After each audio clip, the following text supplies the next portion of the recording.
ശ്രീ രണ്ടത്താണി, കേന്ദ്രത്തിൽ അധികാരം മോഹിച്ചു പോയി, അവിടെ കിട്ടിയില്ല, തിരിച്ചിങ്ങോട്ട് വരുന്നു, അവിടുത്തെ പ്രകടനവും പരമദയനീയം. ഈ വന്ന വിമർശനങ്ങളെ എങ്ങനെയാണ് കാണുന്നത്?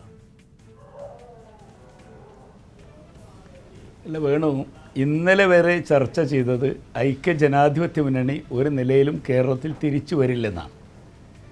ഇന്ന് നിങ്ങൾ ചർച്ച ചെയ്യുന്നത് ഐക്യജനാധിപത്യ മുന്നണി തിരിച്ചു വന്ന് കുഞ്ഞാലിക്കുട്ടി അധികാരത്തിലേക്ക് എത്തുമെന്നാണ്. ഏതായാലും അങ്ങനെ ഒരു റീഡിങ്ങിലേക്കെങ്കിലും എത്തിയതിൽ ഞങ്ങൾക്ക് സന്തോഷമുണ്ട്. ഞങ്ങൾ ഈ കഴിഞ്ഞ തെരഞ്ഞെടുപ്പ് ഐക്യജനാധിപത്യ മുന്നണി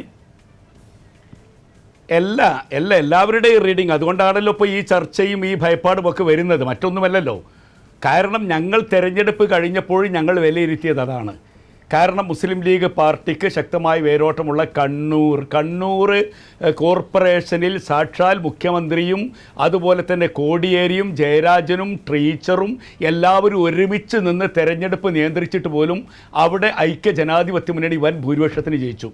ശ്രീകണ്ഠപുരത്ത് ജയിച്ചു, പയ്യോളിയിൽ ജയിച്ചു, അതുപോലെ ഫറോക്കിൽ ജയിച്ചു.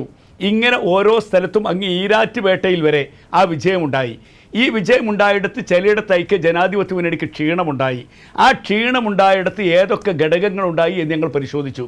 ചിലയിടത്ത് ജനാധിപത്യ മുന്നണിയിലെ ചേരിതിരിവുകളുണ്ടായി, ചിലയിടത്ത് വ്യക്തിപരമായുള്ള വിദ്വേഷങ്ങളുണ്ടായി. എന്ന് മാത്രമല്ല, കൊച്ചി കോർപ്പറേഷനിൽ പോലും ഐക്യജനാധിപത്യ മുന്നണിയുടെ റബലുകളെ പിടിച്ചുകൊണ്ട് അവിടെ ഭരണം പിടിച്ചെടുക്കാൻ CPM ഇപ്പോൾ തയ്യാറാവുകയാണ്. ഇതൊക്കെ ഞങ്ങൾ കൃത്യമായി പഠിച്ചപ്പോഴാണ് കേരളത്തിൽ ഒരിക്കലും ഐക്യജനാധിപത്യ മുന്നണിക്ക് രാഷ്ട്രീയ പരാജയം ഉണ്ടായിട്ടില്ല. ഐക്യജനാധിപത്യ മുന്നണിക്ക് അത്തരത്തിലുള്ള ഏതെങ്കിലും ചില ധ്രുവീകരണങ്ങൾ ഉണ്ടായിട്ടുണ്ടെങ്കിൽ ആ ധ്രുവീകരണങ്ങൾ പേച്ചപ്പ് ചെയ്യാൻ കഴിയും. അങ്ങനെ ചെയ്യാൻ കഴിയുന്ന ലീഡർഷിപ്പിൻ്റെ മുൻനിരയിൽ PK കുഞ്ഞാലിക്കുട്ടി ഉണ്ടാകണം എന്ന് ഞങ്ങൾ ചർച്ച ചെയ്ത് ഞങ്ങളെടുത്ത തീരുമാനം തന്നെയാണ്. പിന്നെ നിങ്ങൾ ചോദിച്ചു പാർലമെൻറ്റ്. ഈ പാർലമെൻറ്റിൽ ഈ കഴിഞ്ഞ ഇവിടെയുള്ള ജനങ്ങളൊക്കെ കണ്ണുള്ളവരാണല്ലോ.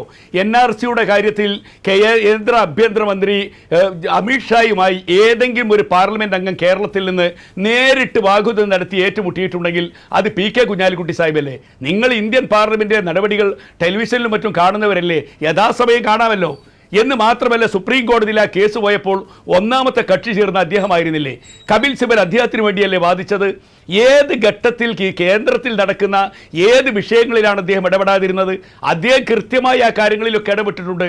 അദ്ദേഹത്തിന് ഇടപെടാൻ അറിയുന്നത് കൊണ്ടാണ് അദ്ദേഹം കൊണ്ടുവന്ന ഒട്ടേറെ പദ്ധതികൾ ഇന്നും കേരളത്തിന് അഭിമാനകരമായി നിൽക്കുന്നതും. കാരണം അദ്ദേഹത്തിന് ഭരണരംഗത്ത് നന്നായി ചെയ്യാൻ കഴിയും, ഒരു പാർലമെൻറ്റ് അംഗ നിലയിൽ മികവ് കാണിക്കാൻ കഴിയും, ഒരു രാഷ്ട്രീയ തന്ത്രശാലി എന്ന നിലയിൽ തൻ്റെ കഴിവ് പ്രകടിപ്പിക്കാൻ കഴിയും എന്ന് തിരിച്ചറിഞ്ഞുകൊണ്ട് തന്നെയാണ് കേരളത്തിൽ വരാനിരിക്കുന്ന ഈ മാറ്റത്തെക്കുറിച്ച് ഞങ്ങൾ പഠിക്കുന്നത്. പിന്നെ ഇവിടെ പറഞ്ഞു പോപ്പുലർ ഫ്രണ്ട് ഇവരെക്കുറിച്ച്, വെൽഫെയർ പാർട്ടിയെക്കുറിച്ച്. ഈ വെൽഫെയർ പാർട്ടിയെക്കുറിച്ച് വേണു ഞാനും നിങ്ങളും ഇതുപോലെ തന്നെ ചർച്ചയിൽ പങ്കെടുത്തുകൊണ്ടല്ലേ എന്ന് പറഞ്ഞത്. CPMന് ഇന്ത്യൻ ജമാഅത്തെ ഇസ്ലാമിയോടുള്ള നിലപാടുകൾ എന്തായിരുന്നു എന്ന് അവരെല്ലാ കാലഘട്ടത്തിലും അനുകൂലിച്ചിട്ടുണ്ട്, പല ഘട്ടങ്ങളിലും അവർ അനുമോദിച്ചിട്ടുണ്ട്. കോൺഗ്രസ് വിരുദ്ധ പക്ഷത്തിന് അതിന് അഭിനന്ദനം അർഹിച്ചിട്ടുണ്ട്, ദേശാഭിമാനി അടക്കം മുഖപ്രസംഗം എഴുതിയിട്ടുണ്ട്. ഈ കഴിഞ്ഞ ഇത്തവണയല്ല, ഇതിനു മുമ്പുണ്ടായിരുന്ന തദ്ദേശഭരണ തെരഞ്ഞെടുപ്പിൽ 2 ഡസനോളം പഞ്ചായത്തുകളിലും മുനിസിപ്പാലിറ്റികളും ഒക്കെ അവർ സഖ്യമുണ്ടാക്കിയിട്ടുണ്ട്. ഇതാരും മറന്നിട്ടില്ലല്ലോ. ഇപ്പോൾ തന്നെ നിങ്ങൾക്കറിയാം SDPIയുമായി ഈ തെരഞ്ഞെടുപ്പിൽ പലയിടത്തും സഖ്യമുണ്ട്. ഞാൻ സംസാരിക്കുന്ന ഈ മലപ്പുറം നഗരസഭയിലുണ്ട്, മാട്ടൂലിലുണ്ട്, ഇരിക്കൂറിലുണ്ട്, എത്ര സ്ഥലങ്ങളിൽ തെളിവടക്കം കൃത്യമായി വോട്ടിൻ്റെ എണ്ണം വെച്ച് CPM 100-ൽ താഴെ വോട്ട് വാങ്ങുന്ന കണ്ണൂർ ജില്ലയിലെ വാർഡുകളുടെ പേരങ്ങ് തരാം. കാരണം SDPIക്ക് ജയിക്കാൻ വേണ്ടി അവസരം കൊടുക്കുകയും അവരുടെ വോട്ട് വാങ്ങി ഇവർ ജയിക്കുകയും ചെയ്തത്. നിങ്ങൾക്കറിയാം, വെൽഫെയർ പാർട്ടി കഴിഞ്ഞ തെരഞ്ഞെടുപ്പിൽ അവർക്ക് വോട്ട് ചെയ്തു, ഇത്തവണ ഞങ്ങൾക്ക് വോട്ട് ചെയ്യാമെന്ന് പറഞ്ഞു. അവർ വോട്ട് ചെയ്തോട്ടെ. ആ വോട്ട് ചെയ്യാത്ത പഞ്ചായത്തുകളുമുണ്ട്. എൻ്റെ സ്വന്തം പഞ്ചായത്ത് ഞങ്ങൾക്ക് പരസ്പരം നേരിടേണ്ടി വന്നിട്ടുണ്ട്. എത്രയോ പഞ്ചായത്തുകളിൽ അങ്ങനെയുണ്ട്. ഇതൊന്നും പരസ്യമായ ഒരു സഖ്യമോ ഒരു മുന്നണിയോ അല്ല. അപ്പോൾ ഈ രീതിയിലൊക്കെ വ്യാഖ്യാനിച്ച് പക്ഷേ ഒന്ന് ഞങ്ങൾക്കറിയാം, PK കുഞ്ഞാലിക്കുട്ടി സാഹിബിനെ പാർട്ടി ഏൽപ്പിച്ച 2 ചുമതലകൾ. ഒന്ന് മഞ്ചേശ്വരം ഉപതെരഞ്ഞെടുപ്പ് വിജയകരമായി മുസ്ലിം ലീഗ് പാർട്ടിക്ക് നല്ല റിസൾട്ട് ഉണ്ടായി. ഈ തദ്ദേശ സ്വയംഭരണ സ്ഥാപനങ്ങളുടെ തെരഞ്ഞെടുപ്പിൽ നിങ്ങൾ നേരിട്ട് തന്നെ ചുമതല ഏൽക്കണമെന്ന് പറഞ്ഞു. നേരിട്ട് ചുമതല ഏറ്റു. മുസ്ലിം ലീഗ് പാർട്ടിക്ക് നേരത്തെ ഉണ്ടായിരുന്നതിനേക്കാൾ അംഗസംഖ്യ വർദ്ധിച്ചു എന്ന് മാത്രമല്ല, ചരിത്രത്തിൽ ആദ്യമായി യുവാക്കൾക്ക് ഇത്രയേറെ പ്രാതിനിധ്യം കൊടുത്തൊരു കാലഘട്ടം ഉണ്ടായില്ല. 3 തവണ മത്സരിച്ചവർ ഇനി മത്സരിക്കേണ്ടതില്ല എന്ന് പറഞ്ഞുകൊണ്ട് പുതിയൊരു തലമുറയെ തന്നെ പ്രസന്റ് ചെയ്തു. ഏകദേശം ഒരു മത്സരിച്ച് ജയിച്ചു വന്നവരിൽ ഒരു 70% യുവാക്കളാണ് എന്ന് അഭിമാനത്തോടു കൂടി പറയാൻ കഴിയുന്ന ഒരു പാർട്ടിയായി മുസ്ലിം ലീഗ് മാറി.